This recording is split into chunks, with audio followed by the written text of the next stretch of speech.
Okay, blade left, blade right track saw. Now, like I said, using these saws, there is no such thing as left hand or right hand.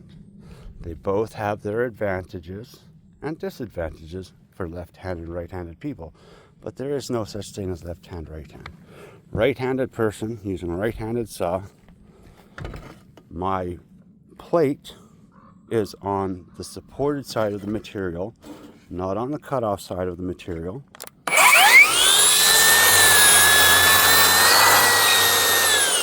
And there's my line of sight, right there, right there, right there. That's for doing bench cuts. Now, horizontal cut, once again, the weight of the tool and the ergonomics and my visibility of line of sight for the blades is right there.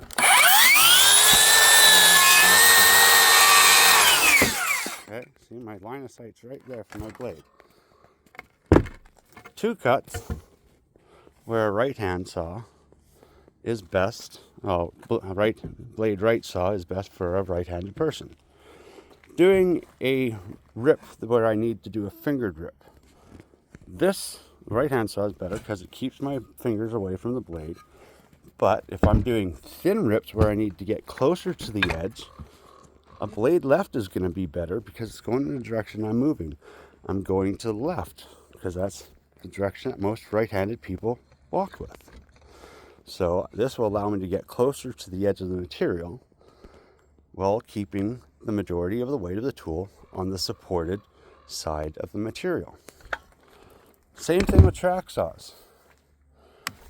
With most track saws being blade right, well, I've either got to try to walk to this side of the sheet of plywood, which is stretching my arm out, or I've got to try to stretch out, or I've got to change hands to ride across, which is doable, but some people aren't ambidextrous. Some people can't do that. And they just naturally want to go to the right. So they just literally want to walk in the direction that they're used to the left. And vice versa. You change it, flip it around for left-handed people. Left-handed person will use a left blade left saw for doing these cuts and doing a fingered rip, because doing a fingered rip, they'll be walking to their right and they can adjust it. And if they're just doing a thin rip, once again, right-handed blade going to the left. As you get closer, while keeping the saw supported on the material. That's the trick. The weight of the material needs to be on the supported by the material itself, not on the cut side. Because if I use this to make my cut, my saw weight is on the cut side, not the supported side, which gives it more chances of binding or kicking back. Because as this piece starts to come off, that if you're not supporting the saw fully in your hand, and that, or you're trying to fight it to keep it in line, it just doesn't work, and vice versa. But where a left-handed saw comes in really handy for a right-handed person is doing plunge cuts, doing drop cuts. And I'm cutting down this way. I can see my blade, boom, boom, blade. I can watch my blade on my plunge cut. When I'm cutting up over my head, I can maintain the sight of the blade. I can see that. That's where it comes in handy. Right-hand saw with a plunge cut, you kind of lose sight of everything, and you have no sight of anything up there. That's what the difference is. Different cuts, different ways of cutting. Like, what are you going to do with it? What cut are you going to be doing? Where are you going to be cutting? What position are you cutting in? That's what it literally has to come down to. For about 80% of the cuts that a right-handed person can do, a blade right is actually going to be better. And vice versa for a left-handed person. But none of that. You also have to look at how the saws were designed. If we were going to say that there was a left-handed saw and a right-handed saw, if a blade right was made for a left-handed person, why is the antler on the wrong hand, vice versa.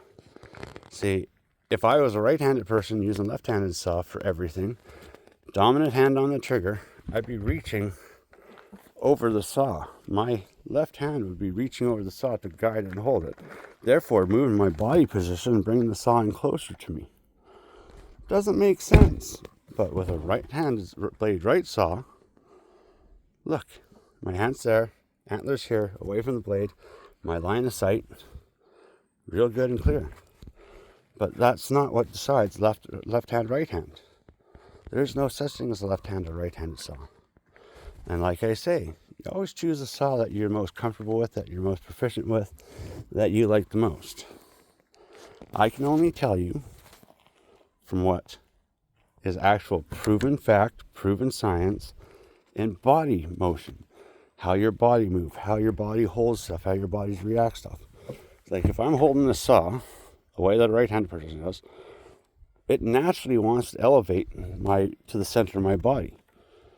That blade is now in line with my left shoulder, not my right shoulder, the arm that's guiding it. So I'm not going to get a very straight cut. Well, this one here, the blade is in line with my right shoulder on the dominant arm, allowing me to get a straighter cut when I'm doing walking cuts. But that's the thing, there is no such thing as a left hand or right hand saw. They both have their use, they both have their place. And you should own both. You should own one of each. You should own a blade left and a blade right because it makes you more versatile and allows you to do stuff a lot more safer. Like, it's just simple. But there is no left hand or right-handed saw, no such thing. They all have their purpose. A lot of right-handed people are going to feel more comfortable with right-handed saw. A lot of left-handed people are going to feel comfortable. A majority of DIYers and that, and some professionals, they do like the comfort of blade left because it allows them to watch the blade and they can cut from the other side here, keeping their weight on. But the problem is with this, now to support their material with their hand, they have to reach over the blade, changing their body position. So they either have to make sure it's held down pretty good on the other end when they're cutting, or they got to hold the cut side. And you never hold the cut side. Never hold the cut side. So, yeah. It's all in the smaller details. There's a lot of people out there giving information, trying to tell people these things and that. But truth is, they all don't know what they're talking about. They have some idea of what they're talking about. They kind of know what they're talking about, but they're also talking about from their own personal experience. And their own personal experience with a tool cannot work for everyone. And that's the truth. My information will not work for everyone. But that's the thing, is I'm actually telling you how these things were actually designed and meant to be used. These have been around for a long time, for a very long time. Blade left used to be a special order for people that needed them. And the reason why is because, well, the motors back then, they worked a little bit different than now. They weren't bipolar. They weren't bidirectional. And motors that rotated counterclockwise were common and more affordable. Motors that went clockwise were a little bit more expensive and weren't as common. And that's why the blade left saws were actually more expensive back then and weren't kept on the shelf because, well, they were more expensive. But you could order them from Black & Decker, Skill, Milwaukee, Bosch, Porter Gable. Pretty much all the big boys actually made blade left saws. Exact copies of their normal saw, just blade left. And the reason why was not for left-handed or right-handed use. It was for intended body preference and basically what made you feel comfortable. Some people feel comfortable with the left. Some people feel like me. I'm a right-handed carpenter. Been a right-handed carpenter my whole entire life. I'm a lot more comfortable using the right-hand saw. I'm a lot more proficient. I cut a lot straighter, a lot more accurate. I don't have to try or focus or really anything with it because I'm very, very used to this. But when I'm up in the roof or I'm doing plunge cuts, I use my rear handle saw, which is a blade left, which I use for doing my drop cuts, my high cuts. But I don't use it for doing horizontal cuts. I don't use it for doing bench cuts. And I don't use it for doing finger rips, but I'll use it for doing hard rips. Hard rips, like if I'm going to rip an LVL, I'll set the LVL up, make sure it's secure, and go for my long rip so I can walk along the waist side. But it's all about preference. It's all about what makes you feel comfortable. It's all about you. It's not about blade left. It's not about blade right. Never has been. Never has been about that. It's about what you're most comfortable with, what you're most proficient with, what you're adapted to, what you're used to. But being able to use both saws, knowing how to use both saws, knowing when to use both saws to be more efficient, more proficient, that's the secret. And that's what no one's teaching you guys. No one's teaching you when a blade left is superior, when a blade right is superior, for which arm you use.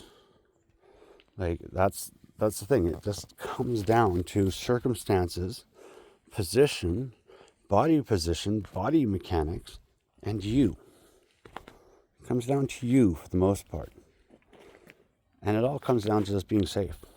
And being safe is being comfortable, being secure in your tool, and confident in your tool. That's all it is. Plain and simple. But no, there is no such thing as a left-hand or right-hand saw like everyone else. They're both perfectly fine for both hands. They both have their plus and minuses. They both have their advantages, disadvantages. And like I said, it's just smarter to own both. Own both. Because then you got all your plates covered. Because I use both all the time, quite often. But I primarily use the blade right more. Because I'm more accurate, I'm faster, and better with it. Left hand, I feel very comfortable using the left-handed up on saws where I'm reaching, up on ladders where I'm reaching over my head, or doing drop cuts, things when I'm dropping down. But I'll never use it on a horizontal cut. I never use it on a bench cut, because when I'm doing bench cuts, I'm cutting, the waist side is always to my right, and I don't want the weight of the saw on my cut side. I want the weight of the saw on my material. Plus, I want to keep the blade as far away from my hand as possible, because my hand is going to be over here holding it, and the blade's right there. Where the blade right gives me a little bit of a buffer there. Nice little buffer. Keep my hand away. It's simple stuff. There's no need to argue, no need to have arguments and pissing contests about this, who's right, who's wrong. Because you're all right and you're all wrong. That's what it is. You're all right, you're all wrong. Because you're not teaching people how to use the saw and where to use the saw, when to use the saw, why you'd use the saw. You're just having a pissing contest, not helping people. Own both. A person should own both. A DIYer, I'm going to be honest, for a DIYer, a blade left for a right-handed person is going to be far, far better. Because that is going to allow you to keep, because a lot of people don't know that that's where your line of sight is. Right there. We watch the blade right there for most of it. Not here. But that's the thing, is a lot of people aren't trained to look in here or follow this guideline. So they need to use the blade. And vice versa for left-handed people. Blade right's going to be a little bit more effective for them. But that's the thing, is it just comes down to preference. It comes down to how your body moves, which direction you move when you're cutting. Do you walk to the left? Do you walk to the right?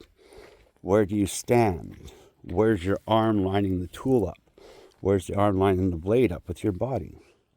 Like with me, my body, and how my body is designed and engineered and how it works, the direction I walk, blade right is better for me. And the blade left might be better for someone else. But it's not about left hand, right hand. It's about options. You got two options.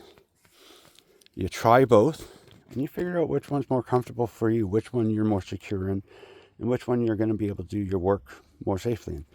but also having people like me that will teach you where this one for right-handed comes in more effective, and where for a left-handed this one comes in more effective, and vice versa, is going to kind of open your eyes and help you out a little bit more. Like, that's the thing. There's a lot of people out there that pretend that they know everything, and they're never wrong. They're always right, but they're not. They're not right. They're right about themselves, what they've learned, what they know, and what works for them. Doesn't mean that it's right for everyone. Does not mean that it works for everyone. That's the thing. And that's what I try to do, is I try to teach people information that gives them options, that tries to work for everyone, that tries to balance it. My way is for me. What I'll do is I'll teach you how to use the saw safe. The only way to use the saw is safe and proper. But when it comes down to choosing the saw, I'm going to give you the knowledge to know how to use that saw with whatever hand you're using it with safely. But there is no such thing as a left hand and a right-handed saw. There isn't. Never was. Never will be. No marketing, no advertising, no sales ever advertised them this way. Like I myself, I wish that I had a blade left track saw, because I like walking to the left when I'm doing my rips, when I'm going making my nice long rips. I don't like having to switch hands to my left hand and walk across to finish my cut when I'm trying to break down a big sheet of plywood. It's just not comfortable. So there you guys go. A little bit of information, a little bit of help. But the truth is, they'll both work for both hands, depending on how you hold saw, how you use it, where you're using it, how you're going to cut, what you're going to cut. It's all about position, body, and you. Not about left hand, right hand.